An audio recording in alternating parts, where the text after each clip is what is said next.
friends, it's Amanda here, and today we're talking about a new lip product from MAC. This is the Patent Paint Lip Lacquer. These are currently available. They're priced at $22 US. I found them both on the MAC website and on Ulta's site. There are a couple more colors available from MAC. Their site is offering 13 different shades. On Ulta right now, there are only 11 shades, so I don't know if they just didn't get all of the colors or if they took away shades that are sold out. They don't usually do that, but either way, I'm pretty sure that in total there are 13 shades. I have 6 of them. MAC sent these over to me, so I have 6 different shades that I'm going to be swatching for you today. Before we get to the swatches, I'm just going to give you a quick rundown of the details on this product. Like I mentioned, they are $22 a piece. Each lipstick contains 3.8 grams or 0.13 ounces. Let's take a close-up look at the outer packaging here. I really like this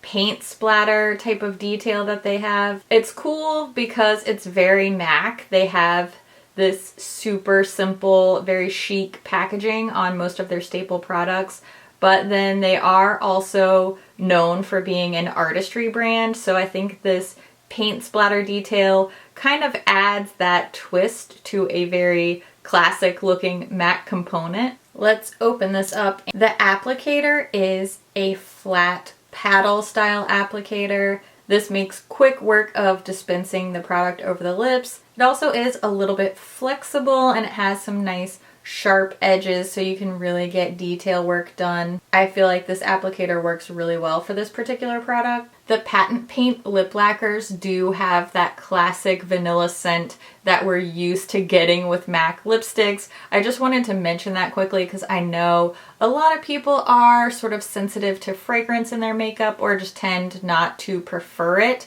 So this does have a light vanilla scent. It's not very overpowering. It's not that sugary sweet cake batter vanilla. It's just that classic MAC lipstick, light little sweet vanilla scent. Before we get to the swatches, I just want to read the description on the MAC website because I do kind of disagree with some of these claims. So let's just read the description first and then I'll give you my thoughts as somebody who has actually been wearing these lip colors.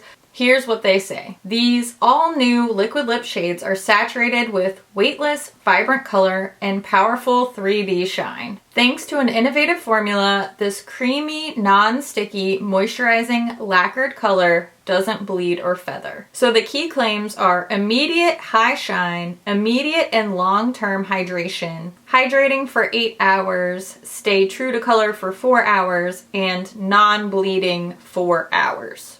Just blank amount of hours. We don't know how many hours. Now, I'm actually wearing one of these right now, so just keep that description in mind as you see these swatches, and then I'll sort of wrap up my thoughts on this product at the end of the video. So let's go ahead and take a look at the swatches now. I'll show you lip swatches of each of the 6 shades that MAC sent my way. First up, we have Magic Mirror. This is nude with gold undertones.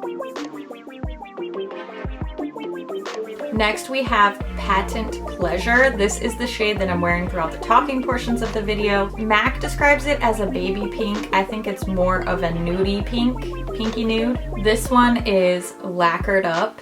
It's a deep rosy mauve, and this is my favorite of all the shades that I've tried. This is one of the more offbeat colors. It's called Varnished Reputation, and it's a pale purple. This bright red color is called Latex Love, and it's a dirty blue red.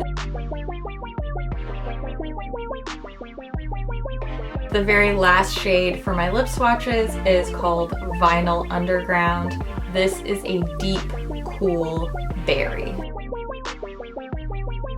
Now that you've seen all the shades lip swatched, I just want to show you a quick swatch of all 6 of these shades on my arm, side by side. That way you can really get a feel for any differences and similarities between them. It's a little bit easier to compare them when they're all swatched out together instead of just on lip swatches. Okay, so let's talk about the way this product is described and then the way it actually performed for me. There are a few things in the description and in the claims that I definitely agree with, and then there are some things that just weren't quite my experience. MAC says these are creamy, non-sticky, moisturizing, hydrating. Definitely agree with all of that. When I hear words like paint, lacquer, I really think of a super thick, super sticky type of gloss, and that's not what these are at all. I was pleasantly surprised at how light these feel on the lips. I'd say they're medium stickiness. They're not the most, you know, cushiony, glidey glosses of all time, but they're not super sticky. I was expecting a heavy, goopy kind of gloss, and these are actually really comfortable. They feel hydrating, they feel moisturizing. Even after lip swatching and testing, you know, taking off and putting on a bunch of different shades, my lips actually feel pretty good. So I'd say that's a bonus. That's something in the pro column for these. These are also described as non-feathering and non-bleeding. I only halfway agree with that. I haven't experienced these bleeding outside of my lip line at all, but I do find that they really settle into the lines on my lips if I don't use a lip primer first. I want to show you what I mean, so I'm going to show you a close-up of my lips with the shade Patent Pleasure just straight onto my lips, and you can really see how this has found its way into all those lovely little nooks and crannies on my lips. Now I want to show you the exact same lip color, but with the MAC Prep and Prime lip primer on first. This made a big difference for me. This really helped it apply more smoothly and more evenly. The primer kind of filled in those lines on my lips, so it wasn't like this glossy pigment settling down into them. So I'll agree with the descriptor that these aren't really like feathering and bleeding because they're not leaving my lip line, but they do settle into the lines on my lips if I don't use the primer first. I would definitely recommend using the lip primer with these. Even if you just go with a regular lip balm like a Burt's Bees or chapstick or something, I really do think that can help with that line settling issue.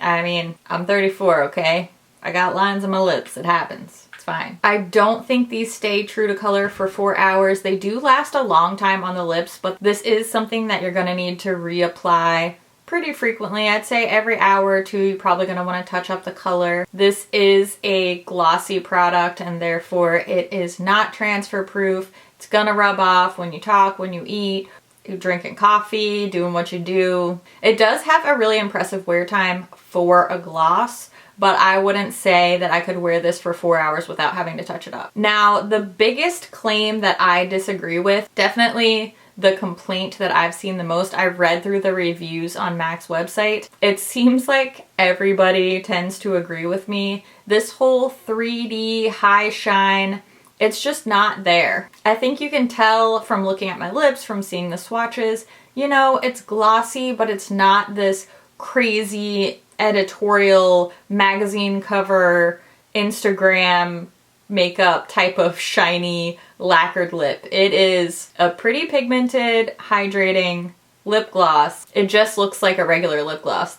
I'm not seeing any magical 3D high shine, which I'm okay with because that super shiny, super glassy looking lip is achieved from a really super thick gloss. Do you remember the, oh gosh, what is it? What am I trying to think of? Do you remember the liquid latex lips from Too Faced? That type of product is what gives you that super high shine glass lip look. But those things were horribly uncomfortable. They were super sticky. They were not something that you could wear throughout your day just living your life as a regular person. At least not something I could wear living my life. I don't know you, so maybe. So I just wish that they hadn't made that claim for these glosses because they're not that crazy high shine lip gloss, but that's how they're able to be really comfortable and moisturizing and actually wearable and not sticky. So they're not that, but I'm glad they're not that because I don't want that. Maybe you feel differently. Maybe you're looking for a more editorial look. If that's the case, then this product is not what you're looking for at all. Even though the patent paint lip lacquers don't live up to a lot of the claims that are made about them, I'm actually glad about that because I like these better than I expected to based on just reading the information about them. But I can see why other people are disappointed because they wanted that description and then these just weren't it. I definitely prefer the lighter shades. They stay looking more flattering for a longer period of time on my lips. So the one that I was wearing throughout the video, this one called Patent Pleasure, and then this rosy shade called Lacquered Up. These two are my favorites. If I had to recommend any of them to you, those would be my picks. Now's the time when I want to hear what you think about this product. Are you interested in these? Have you tried them? Do you think they lived up to the claims for you? Which shades are your favorites? I always love to hear what you guys think about things too, so make sure you leave a comment down below. And as always, thank you so much for watching. I'll see you in my next video. Bye. Excuse me. Who am I saying excuse me to? Nobody's here. That these patent lip lacquers, patent paint lip lacquer. Why does every makeup product have the longest possible product name now? Okay, I'm fine. I keep doing the like sticky test like this, but then I just look like a fish. Okay, it's research, people. I don't know why I just yelled at you, I'm sorry. Editing Amanda, are you listening? Did that make sense at all? Okay, great. This color is not flattering on me. Certainly there's someone in the world that looks amazing in this color, and that person is not in this room right now. I tell you that. Ugh, I hate it. Lacquered up. Tell me why I actually don't hate this color. It's actually really cool. The coverage is amazing on this too. I mean, this is a cool color. It's not gonna become a favorite or anything, but it looks really awesome. I want an excuse to wear this. I'm actually gonna go to a drag show with a couple of friends like next weekend, and I'm kind of considering wearing this lip color because if you're gonna go out and be extra, going out and being extra at a drag show seems like the place to do it. I don't know. We'll see what happens. I'll probably chicken out, but this is cool. She is vampy. Okay, I'll stop. I'm sorry for who I am as a person.